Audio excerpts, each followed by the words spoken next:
warna yang berbeda-beda. Dia dipadu, diatur oleh sang pelukis dan dia menjadi sebuah lukisan yang sangat indah. Begitupun sebuah mosaik yang indah. Biasa kita lihat di jendela-jendela gereja, biasa itu terdapat dalam jendela gereja Katolik, gereja tua, mosaik jendela warna-warni tetapi sangat indah. Dan kita juga baru saja mendengar pujian dari vokal group. Ada berbagai suara di dalam, ada diiringi alunan musik. Jadi perpaduan itu melahirkan suatu pujian yang indah bagi Tuhan. Karena itu bisa kita sebut ini dengan seni lukis, seni membuat mosaik ataupun seni musik. Nah, Bapak Mama, saudara-saudari kekasih Tuhan, dalam kehidupan rumah tangga kita, rumah tangga Kristen, kehidupan rumah tangga yang baru akan menjadi indah bila di dalamnya ada banyak nada dan ada banyak warna. Karena itu Bapak Mama, hari ini kita akan belajar bagaimana seni di dalam rumah tangga yang kita pelajari dari Naomi dan Elimelek bersama dengan anak-anak dan menantunya. Ada sebuah pembelajaran iman yang perlu kita dengar baik-baik dalam rumah tangga yang mereka bangun. Yang pertama, menyelesaikan masalah dengan tidak menjauh dari kehendak Tuhan. Hal yang pertama, menyelesaikan masalah dengan tidak menjauh dari kehendak Tuhan. Bapak Mama yang dikasihi Tuhan Yesus, ketika Elimelek dan Naomi mereka mengalami kelaparan di Bethlehem, mereka bersama-sama pergi menuju tanah Moab. Mereka pergi untuk menetap di sana, mencari makan dan minum di sana. Tetapi Bapak Mama, nampaknya keputusan mereka ini di luar kehendak Tuhan.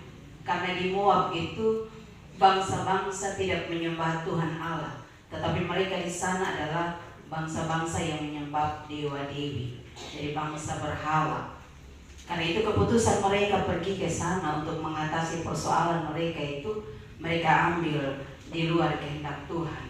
Dan kita tahu bahwa apa yang terjadi bagi keluarga Naomi dan Elimelek. Ada malapetaka, ada kepahitan yang terjadi dalam kehidupan mereka.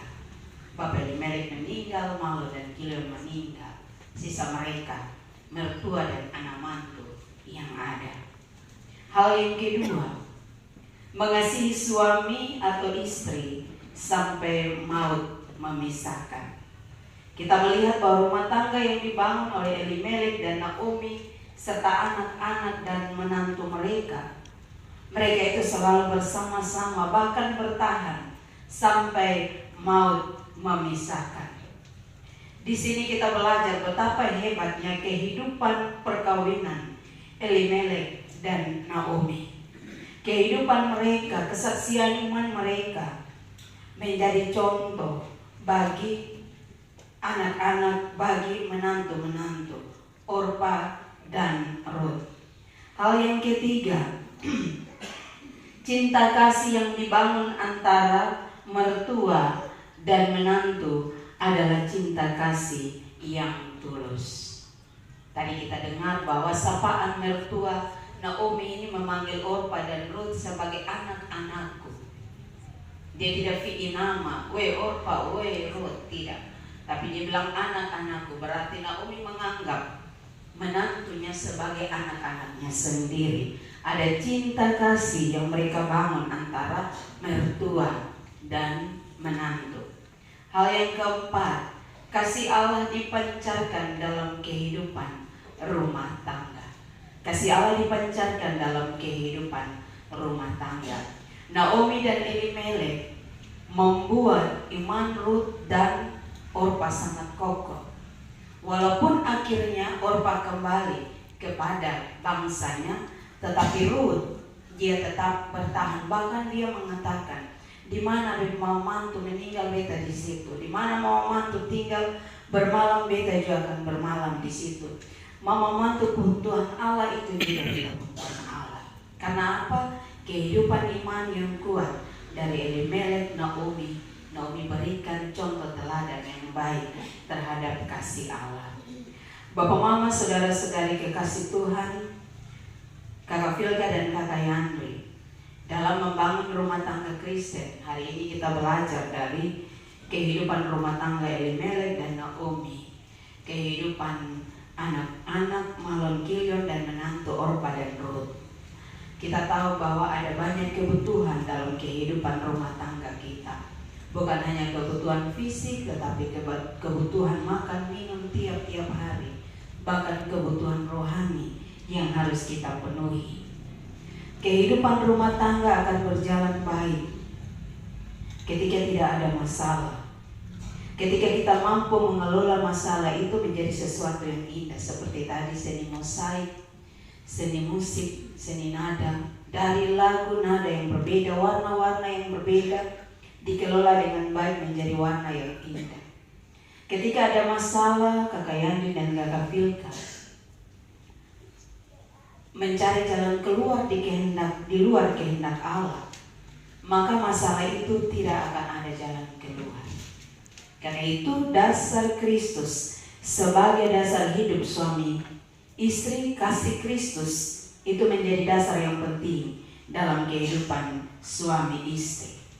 Kalau kita ada masalah, kita cari jalan bersama-sama di dalam kehendak Tuhan. Berdoa bersama, baca firman, minta Roh Kudus menuntun, memimpin doa orang pun hati pikiran, sehingga ketika ada masalah jangan ambil keputusan di luar apa yang Tuhan kehendaki. Doa orang baru umur 23 tahun, masih sangat muda. Jangan sampai ketika ada masalah-masalah datang, kita tidak menemui jalan keluar, kita ambil jalan keluar yaitu perceraian. Apalagi ditambah tidak ada dukungan dari orang tua, tidak ada dukungan dari keluarga yang membuat kita sendiri putus asa. Akhirnya kita ambil jalan keluar yaitu perceraian. Di dalam pembacaan kita, ketika kita melakukan apa di luar kehendak Allah, maka hasilnya akan membawa malapetaka atau kepahitan bagi kita. Karena itu tetap mengandalkan Tuhan. Di saat kita senang, di saat kita susah, di saat kita punya masalah yang besar, yang kecil, tetap kita andalkan Tuhan. Mengasihi suami atau istri sampai maut memisahkan. Sungguh luar biasa kehidupan yang dialami oleh Elimelek dan Naomi. Karena hubungan cinta kasih antara menantu yang sangat luar biasa, mereka tetap ada dalam kesetiaan terhadap mama mantu walaupun ada banyak tantangan. Tentu Naomi suami tidak ada, anak-anak menjadi tulang punggung harapan bagi Naomi sebagai mama juga sudah tidak ada. Tetapi menantu Orpa dan Ruth tetap menunjukkan rasa hormat terhadap mama mantu Naomi sebagai seorang janda. Karena itu terus hubungan suami istri, menantu dan mertua didasarkan sekali lagi atas kasih Kristus. Sekarang biasanya hubungan mama mantu, anak mantu biasanya potong anak mantu, bapak-bapak atau laki-laki itu kurang ada cekcok dengan mertua. Biasanya kami perempuan yang kurang bercocok dengan mertua. Tetapi mudah-mudahan Kak Vilka tidak, betul Kak Vilka? Kakak Yani justru deto. Iya. Karena sebagai anak mantu, sebagai menantu kita punya mertua, bukan orang tua lain, tetapi itu kita anggap sebagai orang tua kandung kita sendiri. Nanti kakak Vilka pun bapak dan mama, bapak mama Fao. Kakak Yani pun bapak dan mama, mama Kar dengan om dan semua keluarga Rohi Amalo. Seperti itu. Sehingga di dalam membangun hubungan antara keluarga Fao dan keluarga Rohi, orang tua itu bukan menjadi orang tua yang asing, tetapi menjadi orang tua kandung, orang tua yang dekat. Bapak mama mantu juga menganggap kakak Vilka dengan kakak Yani sebagai anak sendiri. Dengar sapaan dari Naomi ketika anak mantunya menangis, untuk berpisah saja menangis, karena mereka tidak mau berpisah dengan mama mertua, mama Omi, tentu orang yang sangat baik. Kalau kita berpisah dengan orang yang baik, pasti air mata kita akan jatuh. Tapi berpisah dengan orang yang kita tidak suka, kita sama menangis karena memang kita senang berpisah dengan dia. Tapi karena Omi, mama mantu yang baik, mama mantu yang penuh kasih kepada anak mantunya, ketika mereka berpisah, air mata dari anak mantu itu keluar dan menangis. Mereka sedih. Bahkan Naomi menyapa, anak-anakku, anak-anakku, janganlah menangis. Ini suatu contoh hubungan yang baik antara mertua dengan anak mantu. Bapak, mama, saudara-saudara kekasih Tuhan, di dalam kasasi pranikah, di dalam pengembalaan kemarin, lalu pasti ada nasihat-nasihat yang disampaikan oleh Bapak Mama Saksi, oleh orang tua, baik keluarga Faot, keluarga Rohi, Amalo. Itu menjadi pegangan bagi saudara berdua di dalam membangun seni kehidupan rumah tangga Kristen. Bahan baku yang paling pertama adalah ingat, kasih Kristus menjadi dasar hubungan suami istri. Suami menjadi kepala keluarga yang takut Tuhan. Ingat, gereja sudah dekat-dekat, jalan kaki sesampai. Istri menjadi istri yang taat menghargai suami, mengingatkan suami untuk melakukan tugasnya sebagai imam. Kalau kita pacaran, kita rajin gereja, rajin ibadat, maka kalau kita ada dalam rumah tangga, sebagai bapak dan mama, kita juga harus lebih rajin, lebih bisa memberi contoh dan teladan kepada orang lain. Di dalam pola pikir kita, Kakak Filka dan Kakak Yandi menjadi orang yang sudah dewasa, baik secara iman, baik secara umur, sudah di atas 17 tahun. Karena itu berpikirlah sebagai orang-orang dewasa, orang-orang yang dipimpin oleh Roh Tuhan di dalam menjalani seni kehidupan rumah tangga Kristen. Ada Bapak Mama Saksi yang mendampingi saudara berdua, bukan hanya di gereja, tetapi sepanjang hidup rumah tangga saudara berdua. Karena itu kalau ada pergumulan hidup yang saudara berdua rasa tidak sanggup lagi untuk mencari jalan keluar, silakan bercerita dengan Bapak Mama Saksi, mengungkapkan perasaan pergumulan apa yang sedang dijalani.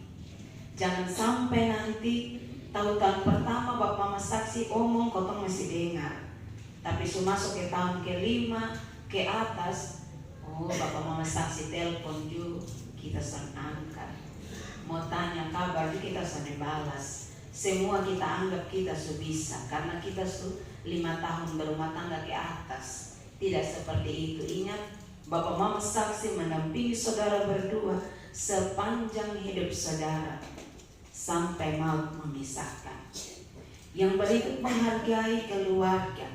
Ketika kita sudah membangun rumah tangga, keluarga Faot, keluarga Rohi, keluarga Amal, keluarga Bolo, menjadi tanggung jawab dari Kakak Filka dan Kakak Yandi untuk menjaga kehormatan nama keluarga. Karena itu terus ada di dalam pekerjaan-pekerjaan yang baik. Tadi dalam nats pembimbing, mari ketong saling mendorong dan melakukan pekerjaan yang baik. Tentu kalau pekerjaan yang baik, pasti akan Tuhan berkati. Menjaga nama baik dari Mama Kar, menjaga nama baik dari Bapak Faot dan Mama di dalam tingkah laku, tutur kata dalam rumah tangga saudara berdua. Dan terlebih penting, saudara berdua harus menyadari bahwa kalau sampai hari ini saudara berdua berdiri di hadapan kami, di hadapan Tuhan Allah, ini semata-mata karena rancangan Tuhan Allah. Ada maksud yang indah yang Tuhan mau taruh dalam keluarga yang dipimpin oleh Kakak Yandi dan istri. Ada maksud Tuhan yang begitu indah bagi keluarga Kristen yang baru diberkati sebentar. Karena itu terus mengucap syukur kepada Tuhan, karena Tuhan memimpin saudara berdua dari masa pacaran sampai ada dalam jenjang pernikahan. 6 tahun masa perkenalan, masa pacaran, harus menjadi motivasi yang baik bagi dua orang untuk menjaga cinta kasih saudara berdua di dalam rumah tangga yang Tuhan berkati sebentar hari ini dan seterusnya. Karena itu sekali lagi ingatlah dalam hati bahwa saya bertemu dengan pasangan hidup saya bukan karena kemampuan saya, tetapi semata-mata karena anugerah Tuhan. Bapak, Mama, saudara-saudari kekasih Tuhan, bagi kita semua yang hadir di tempat ini, mari kita sama-sama mendukung, mendoakan rumah tangga yang sebentar akan diberkati oleh Tuhan. Walaupun mereka masih ada dalam usia yang sangat muda, tetapi inilah rancangan yang Tuhan Allah buat bagi kita, bagi keluarga besar Rohi Amalo, keluarga besar Faud, keluarga besar Bolo. Karena itu terima mereka dengan penuh cinta kasih. Dukung mereka dengan kasih yang tulus ikhlas, dengan kasih Kristus. Jaga mereka, karena mereka baru belajar untuk berumah tangga. Umur mereka masih muda. Kita yang sudah berumah tangga, yang sudah orang tua, yang sudah rambut putih, jadi contoh dan teladan bagi mereka. Ketika mereka ada masalah, kita kasih nasihat yang baik. Jangan sampai karena keluarga Roy pun anak perempuan, kakak Filka jadi ada masalah, bela saja kakak Filka. Begitupun keluarga Faud, karena keluarga Faud pun anak kandung laki-laki, bela saja kakak Yandi. Tidak seperti itu. Ketika kita satu hati bahwa kedua anak ini ke hadapan Tuhan, kita juga satu hati mendidik, membimbing mereka dalam suka duka, dalam saat senang maupun saat ada masalah. Bapak, Mama, saudara-saudari kekasih Tuhan, mari kita belajar dari kehidupan Naomi dan Elimelek. Kita belajar tentang hal-hal yang baik dari kehidupan mereka dan kita pakai untuk kehidupan rumah tangga kita. Terlebih khusus untuk kakak Yandri dan kakak Filka. Terus andalkan Tuhan dalam kehidupan rumah tanggamu hari ini dan selama-lamanya. Tuhan memberkati kita dengan firman-Nya. Amin.